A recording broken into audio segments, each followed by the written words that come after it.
അനിയന്ത്രിതമായ സ്വാർത്ഥത, കൂടുതൽ കൂടുതൽ സമ്പാദിക്കാൻ, കൂടുതൽ കൂടുതൽ കൈയടക്കാനുള്ള വ്യഗ്രത, അത് ശക്തിപ്പെട്ടുകൊണ്ടിരിക്കുന്നു. യാത്രക്കിടയിൽ ഞാൻ ചിലരെ കണ്ടിട്ടുണ്ട്. അവരോട് കാര്യങ്ങളൊക്കെ അന്വേഷിക്കുമ്പോൾ ചിലരോട് പറഞ്ഞിട്ടുണ്ട്, ഞങ്ങൾ വലിയ കുഴപ്പമൊന്നുമില്ലാതെ ഒരുവിധം മക്കളെയൊക്കെ പഠിപ്പിക്കാൻ പറ്റുന്നുണ്ട്, വീട്ടുകാരെ സഹായിക്കുന്നുണ്ട്, വലിയ ദോഷമൊന്നുമില്ലാത്ത ഒരു ജീവിതമായിട്ട് പോകുന്നു, കുറേ പ്രശ്നങ്ങളൊക്കെ ഉണ്ട്. പിന്നെ എനിക്കങ്ങ് ഒരുപാട് സമ്പാദിച്ച് അതിസമ്പന്നനാകാനുള്ള ആഗ്രഹമൊന്നും എനിക്കില്ല. അതുകൊണ്ട്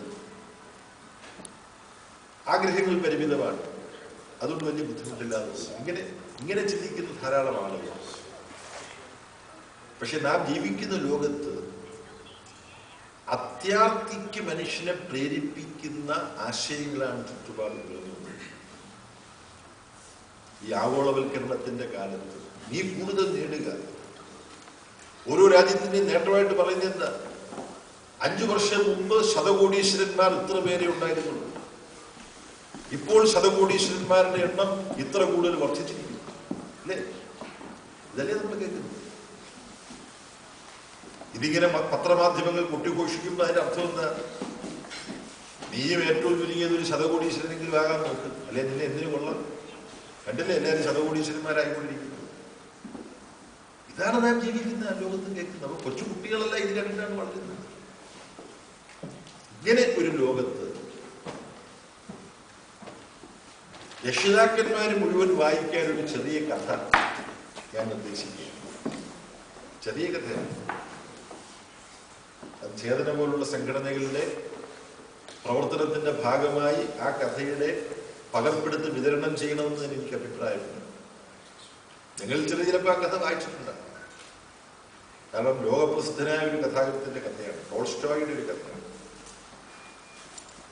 ഒരു മനുഷ്യന് എത്ര ഭൂമി വേണം എന്നാണ് ആ കഥ. How much land does a man needs എന്നാണോ റിക്വേഴ്സ് എന്നാണ് പ്രസിദ്ധമായ ഒരു കഥയാണ്. അത് വായിച്ചിട്ടുള്ള ആരെങ്കിലും ഈ കൂട്ടത്തിലുണ്ട്? സദസ്യം ഇപ്പൊ കമ്പ്യൂട്ടറുള്ളവരാണല്ലേ. അതിന് സമാനമായ കഥകളുണ്ട്, സമാനമായ ജീവിതങ്ങളുണ്ട്.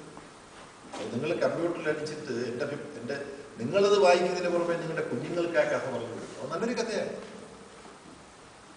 അതിനകത്ത് മനുഷ്യനുണ്ട്, ദൈവമുണ്ട്, ചെകുത്താനുണ്ട്. ദൈവവും ചെകുത്താനും ഒക്കെ നമ്മളിൽ തന്നെയാണുള്ളതെന്നുള്ളതും അതിൽ നിന്ന് മനസ്സിലാക്കും. കഥയായതുകൊണ്ട് അധികം സമയമെടുക്കില്ല എന്നുള്ളത് കൊണ്ട് ഒരു 5-6 വാദ്യത്തിനകത്ത് ഞാൻ ആ കഥ നിങ്ങളോട് പറയാം. അതോടുകൂടി പ്രസംഗം അവസാനിക്കും. അതുകൊണ്ട് പ്രസംഗം അവസാനിക്കുന്നുണ്ടെങ്കിൽ ആ കഥ പറഞ്ഞു എന്നുള്ള മട്ടിലാണ്. റഷ്യയിലെ ഒരു കൃഷിക്കാരന്റെ കഥയാണ്. കഥ തുടങ്ങുമ്പോൾ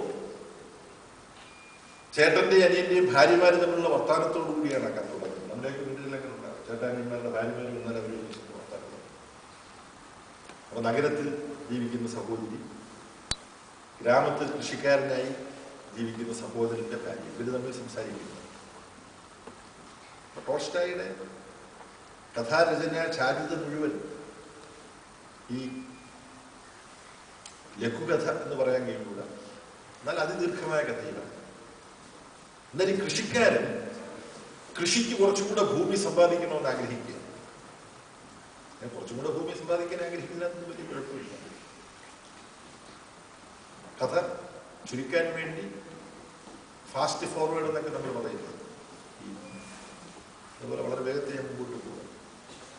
എന്തായാലും ഇയാൾ അറിയുന്നു ഈ റഷ്യയിൽ കുറച്ചകലെ ഒരുപാട് ഭൂമി സ്വന്തമായിട്ടുള്ള ജിപ്സികളെപ്പോലുള്ള ഈ ചില നാടോടി വർഗങ്ങളുണ്ട്. അവിടെ ചെന്നാൽ ചെറിയ സമ്മാനമൊക്കെ കൊടുത്തു കഴിഞ്ഞാൽ, പിന്നെ ചെറിയ തുച്ഛമായ പൈസയും കൊടുത്താൽ ഒരുപാട് നല്ല ഫലഭൂഷ്ടമായ ഭൂമി കിട്ടും എന്നതുകൊണ്ട് ആ സ്ഥലം അന്വേഷിച്ച് കൃഷിക്കാരൻ പോവുക. ഭൂമിക്ക് അവിടെ ചെല്ലുമ്പോൾ പ്രത്യേക വേഷഭൂഷാദികളൊക്കെയുള്ള അവിടുത്തെ മൂപ്പനെ കാണും. മൂപ്പന് സമ്മാനമൊക്കെ കൊടുക്കും. മൂപ്പന് സന്തോഷമാണ്. മൂപ്പനോട് പറയും എനിക്ക് കൃഷി ചെയ്യാൻ വേണ്ടി ഭൂമി വേണം. ഭൂമി തരാറുണ്ട്, ആവശ്യം പോലെ ഭൂമി കിടക്കുകയാണ്. അപ്പൊ എങ്ങനെയാണ് ഭൂമിയുടെ എത്ര ഭൂമി തരാം, എന്താണ് വില? അത് ഇത്ര കോപ്പയ്ക്ക് വേണം. കോപ്പയ്ക്കാണല്ലോ റഷ്യൻ നാണയം.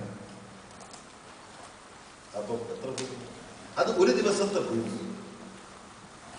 എന്താ പറയുന്നത്? ഒരു ദിവസത്തെ ഭൂമിയാണ് ഇത്ര കോപ്പയ്ക്ക്. 40 കോപ്പയ്ക്ക് ഉള്ളത്. അപ്പൊ ഈ കൃഷിക്കാരൻ പറയും, ഒരു ദിവസത്തെ ഭൂമി എന്ന് പറഞ്ഞാൽ എന്താണ് ആ അർത്ഥം?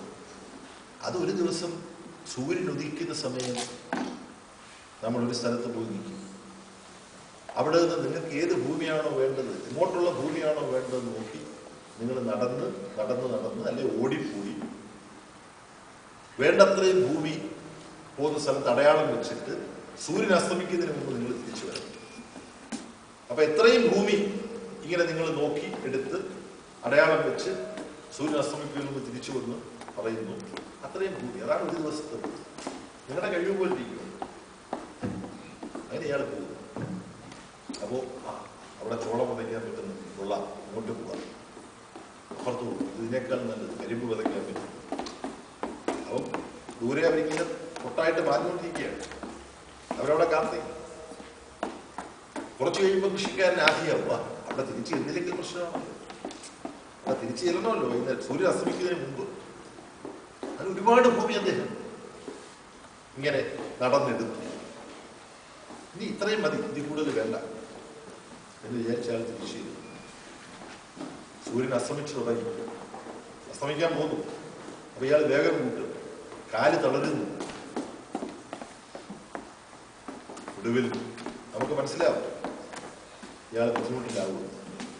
പക്ഷെ ഒരു വിധത്തിൽ ഇയാൾ എന്തി വലിഞ്ഞ് സൂര്യൻ അസ്തമിക്കുന്നതിന് മുമ്പ് പുറപ്പെട്ട സ്ഥലത്ത് ചെന്ന് എത്തിച്ചേരും.